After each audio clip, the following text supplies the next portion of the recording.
Sir ਕੀ ਕਹਿਣਾ ਵਾ ਜੀ ਜਿਹੜਾ ਹੁਣ ਮੋਦੀ ਖਾਨੇ ਤਰਜ਼ ਦੇ ਉੱਤੇ ਜਿਹੜਾ ਜਲੰਧਰ ਦੇ ਵਿੱਚ ਵੀ ਮੈਡੀਕਲ ਸ਼ਾਪ ਸਰ ਮੋਦੀ ਖਾਨੇ ਤੋਂ ਇਨਸਪਾਇਰ ਹੋ ਕੇ ਅਸੀਂ ਇੱਕ ਗੁਰੂ ਨਾਨਕ ਦੇਵ ਜੀ ਨੂੰ ਸਮਰਪਿਤ ਨੋ ਪ੍ਰੋਫਿਟ ਨੋ ਲਾਸ ਫਾਰਮੇਸੀ ਖੋਲ੍ਹਣ ਦਾ ਮਨ ਬਣਾਇਆ ਹੈ। ਜਿਹਨੂੰ ਭੇਤ ਨਹੀਂ ਹੈ ਫਾਰਮਾ ਇੰਡਸਟਰੀ ਦਾ, ਉਹ ਜਦੋਂ ਦੁਕਾਨ ਤੇ ਜਾਂਦਾ ਹੈ ਉਹਦੇ ਨਾਲ ਕਈ ਤਰ੍ਹਾਂ ਦੇ ਧੋਖੇ ਹੁੰਦੇ ਆ। ਸੇਮ ਦਵਾਈ ਸੇਮ ਬ੍ਰਾਂਡ 6 ਰੇਟਾਂ ਤੇ ਅਵੇਲੇਬਲ ਨੇ ਮਾਰਕੀਟ ਦੇ ਵਿੱਚ। ਰੇਟ ਬੰਦੇ ਦੇ ਹਿਸਾਬ ਨਾਲ ਰੇਟ ਫਿਕਸ ਕੀਤਾ ਜਾ ਰਿਹਾ ਫਾਰਮੇਸੀ ਦੇ।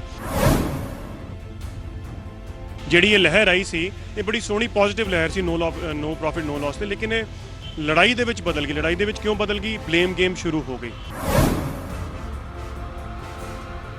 ਸਾਡਾ ਮੋਦੀ ਖਾਨਾ ਅਮੀਰਾਂ ਨੂੰ ਸਮਰਪਿਤ ਨਹੀਂ ਹੈ। ਅਮੀਰ ਆਦਮੀ ਨੂੰ ਤਾਂ ਬੋਦਰੇਸ਼ਨ ਵੀ ਨਹੀਂ ਕਰੋ, 2000 ਦੀ ਦਵਾਈ ਲੈ ਕੇ ਖਾ ਕੇ ਉਹਨੂੰ ਆਰਾਮ ਆਉਣਾ ਚਾਹੀਦਾ, ਉਹ ਸੌਂ ਜਾਂਦਾ। ਲੇਕਿਨ ਉਹ ਗਰੀਬ ਜਿਹਨੂੰ ਪਤਾ ਹੀ ਨਹੀਂ ਕਿ ਉਹਨੂੰ 200 ਵਾਲੀ ਚੀਜ਼ 20 'ਚ ਵੀ ਮਿਲ ਸਕਦੀ ਹੈ, 12000 ਦਾ ਬਿੱਲ 2000 ਵੀ ਭੁਗਤਿਆ ਜਾ ਸਕਦਾ ਹੈ, ਉਹਨੂੰ ਦੱਸਣ ਵਾਸਤੇ, ਉਸ ਅਵੇਅਰਨੈਸ ਵਾਸਤੇ ਹੀ ਅਸੀਂ ਮੋਦੀ ਖਾਨਾ ਖੋਲ੍ਹਣਾ ਹੈ। ਲੁਧਿਆਣਾ ਦੇ ਵਿੱਚ ਗੁਰੂ ਨਾਨਕ ਮੋਦੀ ਖਾਨਾ ਖੁੱਲ੍ਹਣ ਤੋਂ ਬਾਅਦ ਪੂਰੀ ਮੈਡੀਕਲ ਇੰਡਸਟਰੀ ਨੂੰ ਹਿਲਾ ਕੇ ਰੱਖ ਦਿੱਤਾ ਗਿਆ। ਹੁਣ ਜਲੰਧਰ ਦੇ ਵਿੱਚ ਉਸੇ ਤਰਜ਼ ਦੇ ਉੱਪਰ ਮੈਡੀਕਲ ਸਟੋਰ ਖੁੱਲ੍ਹਣ ਜਾ ਰਹੇ ਆ। ਸਾਡੇ ਨਾਲ ਮਨਸਿਮਰਨ ਜੀ ਮੌਜੂਦ ਨੇ, ਉਹਨਾਂ ਨਾਲ ਗੱਲਬਾਤ ਕਰਦੇ। ਸਰ ਕੀ ਕਹਿਣਾ ਵਾ ਜੀ ਜਿਹੜਾ ਹੁਣ ਮੋਦੀ ਖਾਨੇ ਤਰਜ਼ ਦੇ ਉੱਤੇ ਜਿਹੜਾ ਜਲੰਧਰ ਦੇ ਵਿੱਚ ਵੀ ਮੈਡੀਕਲ ਸ਼ਾਪ? ਸਰ ਮੋਦੀ ਖਾਨੇ ਤੋਂ ਇਨਸਪਾਇਰ ਹੋ ਕੇ ਅਸੀਂ ਇੱਕ ਗੁਰੂ ਨਾਨਕ ਦੇਵ ਜੀ ਨੂੰ ਸਮਰਪਿਤ ਨੋ ਪ੍ਰੋਫਿਟ ਨੋ ਲਾਸ ਫਾਰਮੇਸੀ ਖੋਲ੍ਹਣ ਦਾ ਮਨ ਬਣਾਇਆ ਹੈ। ਉਹਦਾ ਕਾਰਨ ਸਿਰਫ ਇੱਕੋ ਹੀ ਹੈ ਕਿ ਗਰੀਬ ਦਾ ਸ਼ੋਸ਼ਣ ਬਹੁਤ ਹੁੰਦਾ, ਮਾਤੜ ਦਾ ਸ਼ੋਸ਼ਣ ਬਹੁਤ ਹੁੰਦਾ। ਜਿਹੜਾ ਅਨਐਜੂਕੇਟਿਡ ਹੈ, ਜਿਹਨੂੰ ਭੇਤ ਨਹੀਂ ਹੈ ਫਾਰਮਾ ਇੰਡਸਟਰੀ ਦਾ, ਉਹ ਜਦੋਂ ਦੁਕਾਨ ਤੇ ਜਾਂਦਾ ਹੈ ਉਹਦੇ ਨਾਲ ਕਈ ਤਰ੍ਹਾਂ ਦੇ ਧੋਖੇ ਹੁੰਦੇ ਆ। ਸੇਮ ਦਵਾਈ ਸੇਮ ਬ੍ਰਾਂਡ 6 ਰੇਟਾਂ ਤੇ ਅਵੇਲੇਬਲ ਨੇ ਮਾਰਕੀਟ ਦੇ ਵਿੱਚ। ਰੇਟ ਬੰਦੇ ਦੇ ਹਿਸਾਬ ਨਾਲ ਰੇਟ ਫਿਕਸ ਕੀਤਾ ਜਾ ਰਿਹਾ ਫਾਰਮੇਸੀ ਤੇ। ਤੁਸੀਂ ਜਾਓਗੇ ਤੁਹਾਨੂੰ ਰੇਟ ਹੋਰ ਹੈ, ਮੈਂ ਜਾਵਾਂਗਾ ਮੇਰਾ ਰੇਟ ਹੋਰ ਹੈ। ਕਿਸੇ ਦੀ ਵਾਕਫੀਅਤ ਹੈ, ਉਹਦਾ ਰੇਟ ਸਾਡੇ ਨਾਲੋਂ 25 ਪੈਸੇ ਹੈ। ਕਿਉਂਕਿ ਇਹ ਫੇਅਰ ਸਿਸਟਮ ਹੋਣਾ ਚਾਹੀਦਾ, ਟਰਾਂਸਪੇਰੈਂਟ ਸਿਸਟਮ ਹੋਣਾ ਚਾਹੀਦਾ। ਬਿਮਾਰ ਨੂੰ ਪਤਾ ਹੋਣਾ ਚਾਹੀਦਾ ਮੈਂ ਕਿਹੜੀ ਦਵਾਈ ਕਿੰਨੇ ਦੀ ਕਿੱਥੋਂ ਲੈਣਾ ਹੈ, ਕਿਹੜੀ ਦਵਾਈ ਮੈਨੂੰ ਕਿੰਨੇ ਦੀ ਆਉਂਦੀ, ਮੇਰਾ ਖਰਚਾ ਕੀ ਹੈ। ਜਿਹੜਾ 70% ਹਿੰਦੁਸਤਾਨੀ ਆਪਣੀ ਜੇਬ 'ਚੋਂ ਖਰਚਾ ਕਰਦਾ ਹੈ, ਜਿਹਦੇ ਕੋਈ ਇੰਸ਼ੋਰੈਂਸ ਨਹੀਂ ਹੈ, ਉਹਦਾ ਸ਼ੋਸ਼ਣ ਨਾ ਹੋਵੇ। ਉਹਦੇ ਕਾਰਨ ਅਸੀਂ ਲੁਧਿਆਣੇ ਤੋਂ ਸਰਦਾਰ ਬਲਜਿੰਦਰ ਸਿੰਘ ਜਿੰਦੂ ਜੀ ਤੋਂ ਇਨਸਪਾਇਰ ਹੋ ਕੇ ਇਹ ਖੋਲ੍ਹਣ ਦਾ ਮਨ ਬਣਾਇਆ। ਕਿਉਂਕਿ ਜਦੋਂ ਕੋਈ ਚੰਗਾ ਕੰਮ ਕਰੇ ਉਹਦੀ ਤਾਰੀਫ ਜ਼ਰੂਰ ਕਰਨੀ ਚਾਹੀਦੀ ਹੈ। ਓਨਲੀ ਐਂਡ ਓਨਲੀ ਉਹਨਾਂ ਤੋਂ ਇਨਸਪਾਇਰ ਹੋਇਆ। ਮਨ ਬਹੁਤ ਪੁਰਾਣਾ ਸੀ ਲੇਕਿਨ ਰਸਤਾ ਨਹੀਂ ਸੀ ਪਤਾ। ਉਹਨਾਂ ਦੇ ਸੰਘਰਸ਼ ਨੂੰ ਦੇਖ ਕੇ, ਉਹਨਾਂ ਦੀ ਦ੍ਰਿੜ ਨਿਸ਼ਚੇ ਨੂੰ ਦੇਖ ਕੇ ਮੂਡ ਬਣਾਇਆ ਕਿ ਕਿਉਂ ਨਾ ਇਸ ਰਸਤੇ ਤੇ ਤੁਰਿਆ ਜਾਵੇ। ਹਾਲੇ ਮੈਂ ਬਹੁਤ ਛੋਟਾ ਅਨਟ੍ਰੇਨਡ ਬੱਚਾ ਹਾਂ, ਹੌਲੀ ਹੌਲੀ ਸਿੱਖ ਜਾਵਾਂਗਾ, ਲੇਕਿਨ ਇਵੈਂਚੁਅਲੀ ਇਹ ਸੇਵਾ ਦੇ ਵਿੱਚ ਸਫਲਤਾ ਜ਼ਰੂਰ ਪਾਵਾਂਗੇ। ਸਰ ਜੀ ਗੱਲ ਕਰੀਏ ਤਾਂ ਤੁਹਾਨੂੰ ਮੈਡੀਕਲ ਲੈਣ ਦਾ ਭੇਤ ਵੀ ਨਹੀਂ ਹੈਗਾ ਵਾ, ਉਸ ਬਾਰੇ ਕੀ ਕਹਿਣਾ? ਸਰ ਸੱਚ ਪੁੱਛੋ ਤਾਂ ਮੈਨੂੰ ਮੈਡੀਕਲ ਲਾਈਨ ਦਾ ਕੋਈ ਭੇਤ ਨਹੀਂ। ਜਿਵੇਂ ਮੈਂ ਕਿਹਾ, ਮੈਂ ਬਹੁਤ ਛੋਟਾ ਬੱਚਾ ਹਾਂ, ਹਲੇ LKG 'ਚ ਪੜ੍ਹਨ ਗਿਆ ਹਾਂ। ਹਲੇ ਮੈਂ ਸਕੂਲਿੰਗ ਪੂਰੀ ਕਰਨੀ, ਹਲੇ ਮੈਂ ਗ੍ਰੈਜੂਏਸ਼ਨ ਕਰਨੀ ਹੈ। ਲੇਕਿਨ ਹੌਲੀ ਹੌਲੀ ਮੈਂ ਉਹ ਸਤਰ ਕੈਚ ਕਰ ਲਾਂਗਾ। ਆਲਰੇਡੀ 10-12 ਦਿਨਾਂ ਦੇ ਵਿੱਚ ਮੇਰੀ ਵਿਜ਼ਨ ਦੇ ਵਿੱਚ ਬਹੁਤ ਫਰਕ ਆ ਗਿਆ। ਕਈ ਦਵਾਈਆਂ ਮੈਂ ਵੀ ਬੜੇ ਕਈ ਸਾਲ ਤੋਂ ਖਾ ਰਿਹਾ। ਮੈਨੂੰ ਪਤਾ ਹੀ ਨਹੀਂ ਸੀ ਕਿ ਉਹ 130 ਰੁਪਏ ਵਾਲੀ ਚੀਜ਼ 18 ਰੁਪਏ 'ਚ ਵੀ ਮਾਰਕੀਟ 'ਚ ਮਿਲਦੀ। ਅੱਜ ਤੱਕ ਨਹੀਂ ਸੀ ਪਤਾ। ਮੇਰੇ ਘਰ 'ਚ ਡਾਇਬਟੀਜ਼ ਦੀ ਦਵਾਈ ਰੈਗੂਲਰ ਲੱਗਦੀ ਹੈ। ਮੈਨੂੰ ਨਹੀਂ ਸੀ ਪਤਾ ਕਿ ਉਹ 100 ਸਮਥਿੰਗ ਰੁਪਏ ਦਾ ਇੱਕ ਪੱਤਾ ਹੈ ਹਰ ਬ੍ਰਾਂਡ ਦਾ। ਉਹ ਤਕਰੀਬਨ 20 ਤੋਂ 24 ਰੁਪਏ ਦੇ ਵਿੱਚ ਮਾਰਕੀਟ ਦੇ ਵਿੱਚ ਅਵੇਲੇਬਲ ਹੈ ਜੈਨਰਿਕ ਫਾਰਮ ਦੇ ਵਿੱਚ। ਕਿਉਂਕਿ ਮੈਜੋਰਿਟੀ ਹਿੰਦੁਸਤਾਨੀ ਦੀ ਤਰ੍ਹਾਂ ਮੇਰੇ ਮਨ 'ਚ ਵੀ ਇੱਕ ਮਿੱਥ ਹੈ, ਇੱਕ ਵਹਿਮ ਹੈ ਕਿ ਜਿਹੜੀ ਐਥੀਕਲ ਤੇ ਜੈਨਰਿਕ ਦਵਾਈਆਂ ਉਹਦੇ 'ਚ ਕੁਆਲਿਟੀ ਦਾ ਫਰਕ ਹੈ। ਕਿਉਂਕਿ ਇਹ ਸਾਨੂੰ ਵੱਡੇ ਇਸ ਤਰ੍ਹਾਂ ਕੀਤਾ ਜਾਂਦਾ ਸੀ, ਸੋਚਦੇ ਹਾਂ ਜਿਹੜੀ ਚੀਜ਼ ਜਿੰਨੀ ਮਹਿੰਗੀ ਓਨੀ ਚੰਗੀ। ਲੇਕਿਨ ਸਰ ਉਹਦੇ 'ਚ ਰਿਐਲਿਟੀ ਇਹ ਹੈ, ਟੀ-ਸ਼ਰਟ ਟੋਮੀ ਵੀ ਬਣਾਉਂਦਾ ਅਸੀਂ 4000 ਦੀ ਲੈਂਦੇ ਹਾਂ, ਟੀ-ਸ਼ਰਟ ਸਪਾਈਕਰ ਬਣਾਉਂਦਾ 300 ਰੁਪਏ ਦੀ ਲੈਂਦੇ ਹਾਂ। GSM ਉਹਦੇ ਵੀ ਬਰਾਬਰ ਨੇ, GSM ਉਹਦੇ ਵੀ ਬਰਾਬਰ ਨੇ। ਸਰੀਰ ਉਹਨੇ ਵੀ ਢੱਕਣਾ, ਫਰਕ ਹੈ ਬ੍ਰਾਂਡਿੰਗ ਦਾ। ਹੁਣ ਟੋਮੀ ਨੇ ਬ੍ਰਾਂਡ ਦੇ ਪੈਸੇ ਖਰਚਣੇ ਆ ਤਾਂ ਲਾਜ਼ਮੀ ਹੈ ਮਾਰਕੀਟ 'ਚ ਚੀਜ਼ 4000 ਦੀ ਪਹੁੰਚਣੀ ਹੈ। ਸਪਾਈਕਰ ਨੇ ਘੱਟ ਖਰਚਣੇ, ਉਹਨੇ 300 ਤੇ ਪਹੁੰਚਾ ਦੇਣੀ ਹੈ। ਇਹੀ ਹਾਲ ਦਵਾਈਆਂ ਦਾ ਹੋ ਰਿਹਾ। ਲੋਕਾਂ ਨੂੰ ਕਲੈਰਿਟੀ ਨਹੀਂ ਹੈ।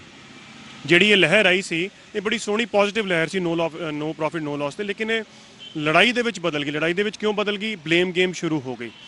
Chemist mafia, doctors mafia. ਮੈਂ ਕਹਿੰਦਾ ਮਾਫੀਆ ਹੈਗਾ, ਐਗਜ਼ਿਸਟ ਕਰਦਾ। ਮੈਂ ਕਹਿੰਦਾ ਤਿਕੜੀ ਮਾਫੀਆ ਆ। FDA ਦੇ ਨਾਲ, ਬਿਗ ਫਾਰਮਾ ਕੰਪਨੀਜ਼ ਦੇ ਨਾਲ ਇਹ ਮਾਫੀਆ ਬਣਾਇਆ ਗਿਆ ਹੈ, ਮੈਨੇ ਬਣਾਇਆ। ਲੇਕਿਨ ਸਾਰੇ ਡਾਕਟਰਸ ਮਾੜੇ ਨਹੀਂ ਆ, ਸਾਰੇ ਕੈਮਿਸਟ ਵੀ ਬਲੇਮ ਨਹੀਂ ਕੀਤੇ ਜਾ ਸਕਦੇ।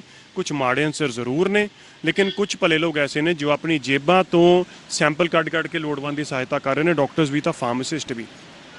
ਸਾਡਾ ਉਹਨਾਂ ਨਾਲ ਕੋਈ ਟਾਰਗੇਟ ਨਹੀਂ। ਯੈਸ, ਸਾਡੀ ਸ਼ਰੇਆਮ ਲੜਾਈ ਹੈ ਉਹਨਾਂ ਲੋਕਾਂ ਨਾਲ ਜੋ ਗਰੀਬ ਦਾ ਸ਼ੋਸ਼ਣ ਕਰ ਰਹੇ ਨੇ, ਜੋ ਲੋਕਾਂ ਨੂੰ ਗੁੰਮਰਾਹ ਕਰਕੇ ਦਵਾਈਆਂ ਵੇਚ ਰਹੇ ਨੇ। 4-6 ਰੇਟ ਤੇ ਇੱਕੋ ਦੁਕਾਨ ਤੇ ਤੁਹਾਨੂੰ 4-6 ਰੇਟ ਤੇ ਸੇਮ ਚੀਜ਼ ਮਿਲ ਜਾਏਗੀ, ਬੰਦੇ ਤੋਂ ਬੰਦਾ ਡਿਪੈਂਡ ਹੋ ਕੇ। ਸਰ ਜੇ ਗੱਲ ਕਰੀਏ ਕਿੰਨਾ ਕੁ ਸਟਾਫ ਦੀ ਵੀ ਤੁਹਾਨੂੰ ਲੋੜ ਹੋਣੀ, ਉਸ ਬਾਰੇ ਕੀ ਕਹਿਣਾ ਸਟਾਫ ਦੀ? ਸਰ ਸਾਡੀ ਸਟਾਫ ਦੀ ਪਲੈਨਿੰਗ ਹੋਈ ਹੈ, ਤਕਰੀਬਨ 4 ਸੇਲਜ਼ਮੈਨ ਅਸੀਂ ਰੱਖਾਂਗੇ ਫੁੱਲ ਟਾਈਮ, ਤੇ ਇੱਕ ਸਾਡੀ ਕੋਸ਼ਿਸ਼ ਹੈ ਜੀਐਨਐਮ ਰੱਖੀ ਹੈ ਅਸੀਂ, ਨਰਸ ਹੋਏਗੀ ਪ੍ਰੋਪਰ ਟ੍ਰੇਨਡ ਤੇ ਸਰਟੀਫਾਈਡ, ਜੋ ਕਿ ਇੱਥੇ ਫੁੱਲ ਟਾਈਮ ਅਵੇਲੇਬਲ ਹੋਏਗੀ, ਤਾਂ ਕਿ ਕੋਈ ਲੋੜਵੰਦ ਆਪਦੀ ਡਰੈਸਿੰਗ ਦਾ ਸਮਾਨ ਲੈਣ ਆਉਂਦਾ ਲੇਕਿਨ ਉਹ ਘਰ ਜਾ ਕੇ ਆਪਣੀ ਡਰੈਸਿੰਗ ਨਹੀਂ ਕਰ ਸਕਦਾ, ਕਿਤੇ ਮਾੜੇ ਹੱਥਾਂ ਦੇ ਵਿੱਚ ਮਿਸ ਆਰਗੇਨਾਈਜ਼ ਨਾ ਹੋ ਜਾਏ ਚੀਜ਼, ਉਹ ਫੁੱਲ ਟਾਈਮ ਇੱਥੇ ਅਵੇਲੇਬਲ ਰਹੇਗੀ ਲੋਕਾਂ ਦੀ ਦਵਾ ਦਾਰੂ ਵਾਸਤੇ, ਪੱਟੀ ਵਾਸਤੇ, ਲੋਕਾਂ ਨੂੰ ਸਰਿੰਜਾਂ ਦੇਣ ਵਾਸਤੇ। ਸੋ 5 ਬੰਦਿਆਂ ਦਾ ਸਾਡਾ ਟਾਰਗੇਟ ਹੈ ਸਰ। ਜੇ ਗੱਲ ਕਰੀਏ ਕਿੰਨੇ ਕੁ ਦਿਨਾਂ ਦੇ ਵਿੱਚ ਜਿਹੜੀ ਸ਼ਾਪ ਖੁੱਲ ਜੂਗੀ ਜੀ? ਸੌਰੀ ਕਿੰਨੇ ਕੁ ਦਿਨਾਂ ਦੇ ਵਿੱਚ ਸ਼ਾਪ ਖੁੱਲ ਜੂਗੀ ਜੀ? ਸਰ ਜੇ ਗੁਰੂ ਨਾਨਕ ਪਾਤਸ਼ਾਹ ਨੇ ਇਦਾਂ ਹੀ ਮਿਹਰ ਰੱਖੀ, ਜਿਹੜੀ ਸਪੀਡ ਨਾਲ ਕੰਮ ਚੱਲ ਰਿਹਾ, ਸ਼ਾਇਦ ਜੁਲਾਈ ਐਂਡ ਤੱਕ ਅਸੀਂ ਉਹਨਾਂ ਨੂੰ ਸਮਰਪਿਤ ਦੁਕਾਨ ਖੋਲ ਦੇਵਾਂਗੇ। ਮੇਰਾ ਨਹੀਂ ਖਿਆਲ ਇਹ ਮਹੀਨਾ ਟੱਪਣਾ ਚਾਹੀਦਾ, ਇਹ ਤਿਆਰੀ, ਇੰਟੀਰੀਅਰ, ਲਾਇਸੈਂਸ ਸਭ ਮਿਲਾ ਕੇ। ਸਰ ਜੇ ਗੱਲ ਕਰੀਏ ਹੁਣ ਗਰੀਬ ਪਰਿਵਾਰ ਆ, ਹਸਪੀਟਲ ਦੇ ਵਿੱਚ ਜਾਂਦਾ ਵਾ, ਉਹਦੇ ਕੋਲ ਇਲਾਜ ਕਰਾਉਣ ਲਈ ਵੀ ਨਹੀਂ ਪੈਸੇ ਹੁੰਦੇ ਤੇ ਦਵਾਈ ਕਿੱਥੋਂ ਲੈ ਲੂਗਾ, ਉਸ ਬਾਰੇ ਕੀ ਕਹਿਣਾ ਵਾ ਜੀ ਤੁਹਾਡਾ? ਸਰ ਇਹੀ ਸਾਡੀ ਅੱਖਾਂ ਖੁੱਲਣ ਦਾ ਕਾਰਨ ਇਹੀ ਹੈ ਕਿ ਕਾਫੀ ਵਾਕਿਆ ਸਾਨੂੰ ਇਦਾਂ ਦੇ ਆਉਂਦੇ ਆ, ਕਾਫੀ ਸਿਫਾਰਿਸ਼ਾਂ ਆਉਂਦੀਆਂ ਐਕਸੀਡੈਂਟ ਕੇਸਿਸ ਦੀਆਂ, ਬਿਮਾਰ ਕੇਸ ਦੀਆਂ, ਕਿਉਂਕਿ ਜਦੋਂ ਗਰੀਬ ਦੇ ਘਰ ਕੋਈ ਬਿਮਾਰੀ ਆਉਂਦੀ ਹੈ ਨਾ, ਉਹ ਵਿਚਾਰਾ ਸਾਰੀ ਉਮਰ ਉਹਦੀ ਦਵਾਈ ਦਾ ਮੁੱਲ ਤਾਰਦਾ ਹੀ ਮਰ ਜਾਂਦਾ, ਤੇ ਜੇ ਕਿਤੇ ਉਹ ਨਾ ਬਚ ਸਕੇ ਤਾਂ ਉਹਨੂੰ ਉਦੋਂ ਹਸਪੀਟਲ ਮਾਰ ਦਿੰਦਾ, ਉਹਨੂੰ ਡਿਸਚਾਰਜ ਹੀ ਨਹੀਂ ਕਰਨ ਦਿੰਦੇ ਜਦੋਂ ਤੱਕ ਉਹ ਕਿਤੋਂ ਨਾ ਕਿਤੋਂ ਵਿਆਜਮਾ ਫੜ ਕੇ 2-4 ਲੱਖ ਨਹੀਂ ਪਹੁੰਚਾ ਦਿੰਦਾ। ਗਰੀਬ ਦਾ ਸ਼ੋਸ਼ਣ ਹਿੰਦੁਸਤਾਨ 'ਚ ਜ਼ਰੂਰ ਹੋ ਰਿਹਾ, ਇਹਦੇ 'ਚ ਕੋਈ ਦੋ ਰਾਏ ਨਹੀਂ ਹੈ। ਇਸੇ ਕਰਕੇ ਮੋਦੀਖਾਨਾ ਖੋਲ੍ਹਿਆ ਜਾਣਾ। ਸਾਡਾ ਮੋਦੀਖਾਨਾ ਅਮੀਰਾਂ ਨੂੰ ਸਮਰਪਿਤ ਨਹੀਂ ਹੈ।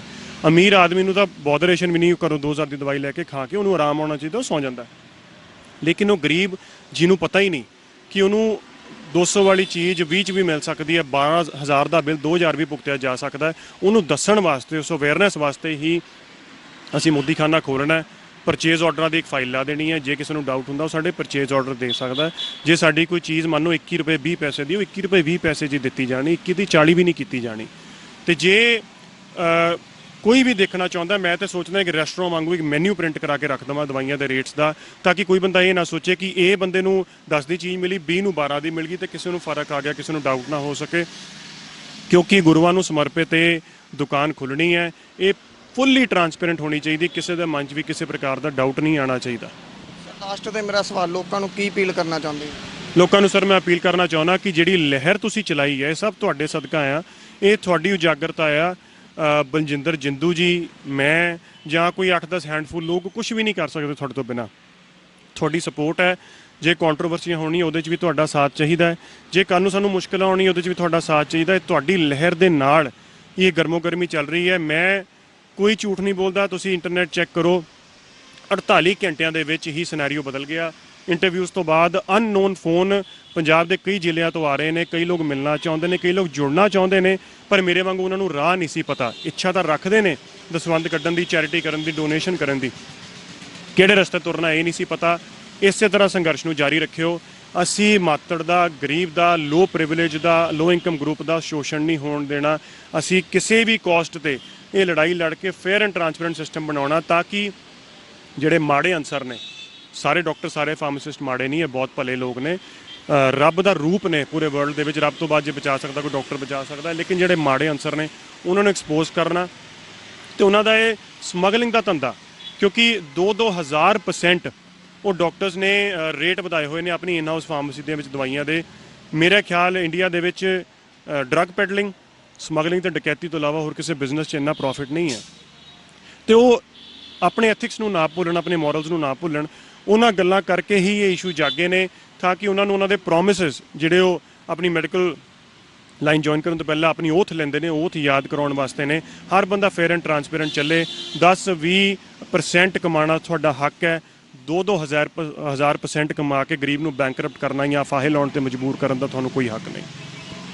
ਬਿਲਕੁਲ ਜਿਸ ਤਰ੍ਹਾਂ ਅਸੀਂ ਉਹਨਾਂ ਨਾਲ ਗੱਲਬਾਤ ਕੀਤੀ ਆ, ਉਸੇ ਹੀ ਮੋਦੀਖਾਨਾ ਦੇ ਤਰਜ਼ ਦੇ ਉੱਤੇ ਹੁਣ ਜਲੰਧਰ ਦੇ ਨਕੋਦਰ ਚੌਂਕ ਦੇ ਵਿੱਚ ਵੀ ਮੈਡੀਕਲ ਸ਼ਾਪ ਖੋਲ੍ਹੀ ਜਾ ਰਹੀ ਹੈ। ਕੈਮਰਾਮੈਨ ਰਵੀ ਗਿੱਲ ਦੇ ਨਾਲ ਸੁਸ਼ੀਲ ਅੰਸਰ, ਜਾਣਾ ਸਪੋਕਸਮੈਨ ਟੀਵੀ ਜਲੰਧਰ। ਸਰ ਕੀ ਕਹਿਣਾ ਵਾ ਜੀ, ਜਿਹੜਾ ਹੁਣ ਮੋਦੀਖਾਨਾ ਦੇ ਤਰਜ਼ ਦੇ ਉੱਤੇ ਜਿਹੜਾ ਜਲੰਧਰ ਦੇ ਵਿੱਚ ਵੀ ਮੈਡੀਕਲ ਸ਼ਾਪ? ਸਰ ਮੋਦੀਖਾਨੇ ਤੋਂ ਇਨਸਪਾਇਰ ਹੋ ਕੇ ਅਸੀਂ ਇੱਕ ਗੁਰੂ ਨਾਨਕ ਦੇਵ ਜੀ ਨੂੰ ਸਮਰਪਿਤ ਨੋ ਪ੍ਰੋਫਿਟ ਨੋ ਲਾਸ ਫਾਰਮੇਸੀ ਖੋਲ੍ਹਣ ਦਾ ਮਨ ਬਣਾਇਆ। ਜਿਹਨੂੰ ਭੇਤ ਨਹੀਂ ਹੈ ਫਾਰਮਾ ਇੰਡਸਟਰੀ ਦਾ, ਉਹ ਜਦੋਂ ਦੁਕਾਨ ਤੇ ਜਾਂਦਾ ਉਹਦੇ ਨਾਲ ਕਈ ਤਰ੍ਹਾਂ ਦੇ ਧੋਖੇ ਹੁੰਦੇ ਆ। ਸੇਮ ਦਵਾਈ ਸੇਮ ਬ੍ਰਾਂਡ 6 ਰੇਟਾਂ ਤੇ ਅਵੇਲੇਬਲ ਨੇ ਮਾਰਕੀਟ ਦੇ ਵਿੱਚ। ਰੇਟ ਬੰਦੇ ਦੇ ਹਿਸਾਬ ਨਾਲ ਰੇਟ ਫਿਕਸ ਕੀਤਾ ਜਾ ਰਿਹਾ ਫਾਰਮੇਸੀ ਦੇ। ਜਿਹੜੀ ਇਹ ਲਹਿਰ ਆਈ ਸੀ ਇਹ ਬੜੀ ਸੋਹਣੀ ਪੋਜ਼ਿਟਿਵ ਲਹਿਰ ਸੀ, ਨੋ ਪ੍ਰੋਫਿਟ ਨੋ ਲਾਸ ਤੇ, ਲੇਕਿਨ ਇਹ ਲੜਾਈ ਦੇ ਵਿੱਚ ਬਦਲ ਗਈ। ਲੜਾਈ ਦੇ ਵਿੱਚ ਕਿਉਂ ਬਦਲ ਗਈ? ਬਲੇਮ ਗੇਮ ਸ਼ੁਰੂ ਹੋ ਗਈ।